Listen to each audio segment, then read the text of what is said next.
காஷ்யப முனிவருக்கு மகனா வாமனன்கிற குள்ள வடிவுல திருமால் அவதரிச்சாரு. ஒரு கையில் தாளம்பூ கொடையும் மறு கையில் கமண்டலமா இருக்கக்கூடிய இந்த அந்தன சிறுவன் யாகம் நடக்கக்கூடிய இடத்துக்கு போனாரு. மகாபலி சக்கரவர்த்திட்ட போய் தனக்கு 3 அடி நிலம் கேட்டாரு. குள்ள அந்தணன் வடிவத்துல வந்திருக்கிறது விஷ்ணுவோடைய அவதாரம் தான் என்று சுக்கராச்சாரியார் சொல்லியும் கேட்காத மகாபலி சக்கரவர்த்தி தருவதா வாக்கு கொடுக்கிறார். எம்பெருமான் திருவிக்ரமனாக உரு எடுக்கிறாரு. அப்படி அவர் தன்னுடைய கால்களால பூமியை ஒரு அடியும் ஆகாயத்தை ஒரு அடியும் அளக்கிறாரு. அப்படி அவர் ஆகாயத்துல இன்னொரு அடி எடுத்து வைக்கும் பொழுது பிரம்மலோகத்துக்கு அவருடைய திருப்பாதங்கள் போகுது.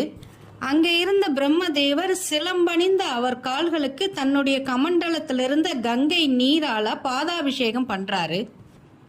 அந்த கங்கை நீர் அவர் சிலம்புல பட்டு பூலோகத்துல வந்ததுதான் இந்த நூபுர கங்கை அப்படிங்கிறது நம்ம புராணங்கள். சிலம்புக்கு